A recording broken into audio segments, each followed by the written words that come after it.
Hello दोस्तों, आज के इस वीडियो में हम लोग देखने वाले हैं कक्षा 6 विज्ञान भारती यूपी बोर्ड के पाठ 13 को। पाठ 13 का नाम है ऊर्जा। इस वीडियो में हम लोग इसके सभी प्रश्न उत्तर को देखने वाले हैं। यदि आप चाहते हैं कि इस विज्ञान का कक्षा 6 विज्ञान भारती फर्स्ट का सभी चैप्टर को क्रम वाइज देखें तो इस वीडियो के डिस्क्रिप्शन में प्लेलिस्ट का लिंक दिया हुआ है, वहां से जा करके आप सभी पाठों को क्रम वाइज देख सकते हैं, या चैनल के होम पेज पर जा करके आप प्लेलिस्ट से उसको देख सकते हैं। तो चलिए देखते हैं। पहला जो प्रश्न दिया गया है, निम्नलिखित प्रश्नों में सही विकल्प छांटकर लिखिए। क में दिया गया प्रश्न इसका कोयले में होती है, यानी कोयले में क्या होती है। 4 विकल्प यहाँ दिया गया है। पहला में ध्वनि ऊर्जा, रासायनिक ऊर्जा, विद्युत ऊर्जा, यांत्रिक ऊर्जा। तो कोयले में जो होता है वो रासायनिक ऊर्जा होता है, यानी दूसरा ऑप्शन इसका सही होगा। ख नंबर प्रश्न है, गतिमान रेलगाड़ी में ऊर्जा है, यानी जो गतिमान रेलगाड़ी होता है उसमें कौन सी ऊर्जा है। रासायनिक ऊर्जा, ऊष्मीय ऊर्जा, गतिज ऊर्जा, ध्वनि ऊर्जा। तो इसमें जो तीसरा ऑप्शन आपका है गतिज ऊर्जा, यही आपका सही होगा। ग नंबर प्रश्न है, ऊर्जा का अनवीकरणीय स्रोत है। ऊर्जा का अनवीकरणीय स्रोत है। अनवीकरणीय स्रोत का मतलब क्या होता है, जो कि एक बार उपयोग करने के बाद उसका दोबारा उपयोग हम लोग नहीं कर सकते हैं। तो इसमें आपका क्या होगा, ऑप्शन दिया गया है वायु, पत्थर का कोयला, जल, बायोमास। तो ये आपका तीसरा ऑप्शन इसमें करेक्ट हो जाएगा, पत्थर का कोयला। कोयला को एक बार यूज करने के बाद उसका दोबारा आप उपयोग नहीं कर सकते हैं। घ नंबर इसका प्रश्न दिया है, ऊर्जा का नवीकरणीय स्रोत है। नवीकरणीय स्रोत का मतलब क्या होता है कि उस चीज़ को आप बार बार उपयोग कर सकते हैं, वो नष्ट नहीं होता है। ठीक है, तो इसमें दिया है सौर ऊर्जा, लकड़ी, डीजल, पेट्रोल।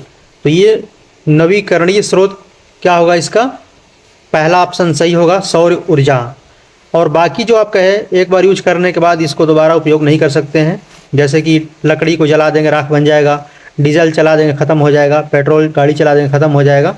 तो इस तरह से, और सौर ऊर्जा को उपयोग बार बार हम लोग करते रहते हैं, उसको नष्ट नहीं होता है वो सब। अब देखिए जो दूसरा प्रश्न हम लोगों का है, दिया गया है सही विकल्प, मतलब गलत छांटने वाला आपका है। इसमें निम्नलिखित सही कथनों के सामने सही व गलत के सामने गलत का चिन्ह अपनी अभ्यास पुस्तिका में लगाना है। ठीक है, प्रश्न नंबर क दिया गया, इसमें दिया गया है कि किया गया कार्य बल के परिमाण पर निर्भर नहीं करता है। तो ये क्या होगा, गलत कथन है ये। ठीक है, तो ये आपका गलत कर देंगे आप लोग, यानी कि बोला है कि किया गया कार्य बल के परिमाण पर निर्भर नहीं करता है, तो ये गलत लिखा हुआ है, करता है वो। ठीक है, तो इसलिए मतलब ये गलत होगा आपका। ख नंबर आपका है, जल ऊर्जा तथा सौर ऊर्जा के नवीकरणीय स्रोत हैं। तो ये क्या है, सही बात लिखा है, तो इसको सही लगा देंगे। ध्वनि ऊर्जा नहीं है, तो ये गलत बात लिखा है, जो उसको क्या करते हैं हम लोग गलत लगा देते हैं, ये गलत है आपका।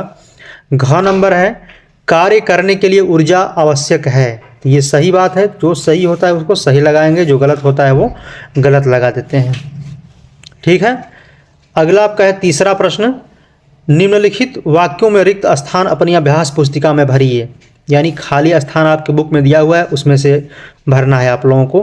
कार्य करने की क्षमता को कहते हैं ऊर्जा, यहाँ पे खाली स्थान दिया गया, ऊर्जा भर देंगे आप लोग। चाबी द्वारा ऐंठी गई स्प्रिंग में ऊर्जा होती है, कौन सी ऊर्जा होती है, यांत्रिक ऊर्जा होती है। पावर प्लांट द्वारा का उत्पादन होता है, यानी पावर प्लांट द्वारा क्या उत्पादन होता है, विद्युत ऊर्जा। घ नंबर है, टार्च के सेल में ऊर्जा संचित होता है, कौन सी ऊर्जा होती है उसमें, रासायनिक ऊर्जा होती है। ठीक ना। 4 नंबर प्रश्न देखिए, निम्नलिखित प्रश्नों के उत्तर में उत्तर एक वाक्य में लिखिए, यानी एक शब्द में, एक लाइन में आपको उत्तर लिख देना है। ठीक है, तो इसमें दिया गया है क नंबर, भोजन में ऊर्जा किस रूप में होती है। तो भोजन में ऊर्जा रासायनिक ऊर्जा के रूप में संचित रहती है। ठीक है, आप बोल सकते हैं कि रासायनिक ऊर्जा के रूप में होती है या संचित रहती हैं। ख नंबर प्रश्न है, कार्य का एसआई मात्रक क्या है। कार्य का एसआई मात्रक जूल है। ग नंबर प्रश्न आपका दिया है, पटाखे में किस प्रकार की ऊर्जा होती है। पटाखे में ध्वनि ऊर्जा होती है। घ नंबर प्रश्न दिया गया है, कार्य और ऊर्जा में क्या संबंध है। तो एक लाइन में आप इसको लिख सकते हैं, कार्य करने की क्षमता को ऊर्जा कहते हैं। 5 नंबर प्रश्न दिया गया इसमें, ईंधन किसे कहते हैं, किन्हीं 5 ईंधनों के नाम लिखें।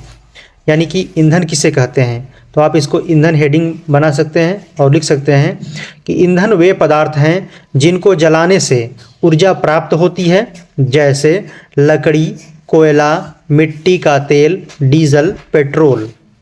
यहाँ पे कोष्टक में लिखा गया है दहन, ये जलाने को ही दहन बोलते हैं हम लोग, ठीक है। प्रश्न नंबर 6, गोबर गैस प्लांट का नामांकित चित्र बनाइए।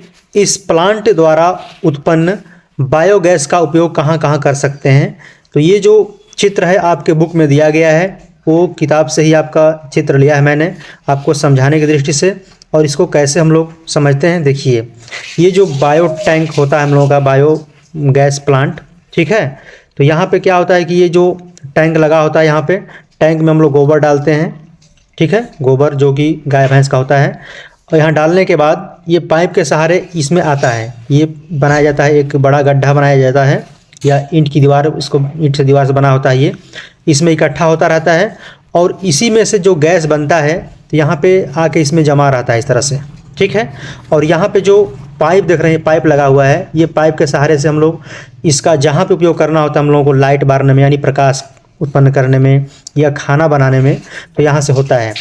और इसमें जो गोबर आता है तो ये जो अपशिष्ट पूरा बच जाता है, उस मतलब उससे गैस नहीं बनता है, तो उसको निकालने का यहाँ पे निकास पाइप दिया गया है, इससे आप लोग निकाल सकते हैं। इसमें एक टंकी यहाँ पे बनाया रहता है, इसमें आगे इकट्ठा होता रहता है, तो इसको आप निकाल करके आप खेतों में देख सकते हैं या कहीं मतलब उसको उपयोग में नहीं होता है वो, तो इस तरह से होता है ये।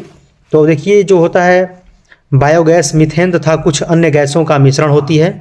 इस गैस का उपयोग खाना पकाने, प्रकाश उत्पन्न करने में किया जाता है। गोबर गैस प्लांट द्वारा भी बायोगैस उत्पन्न की जाती है। तो ये था इस चैप्टर में इतना प्रश्न। मिलते हैं नेक्स्ट चैप्टर में, धन्यवाद।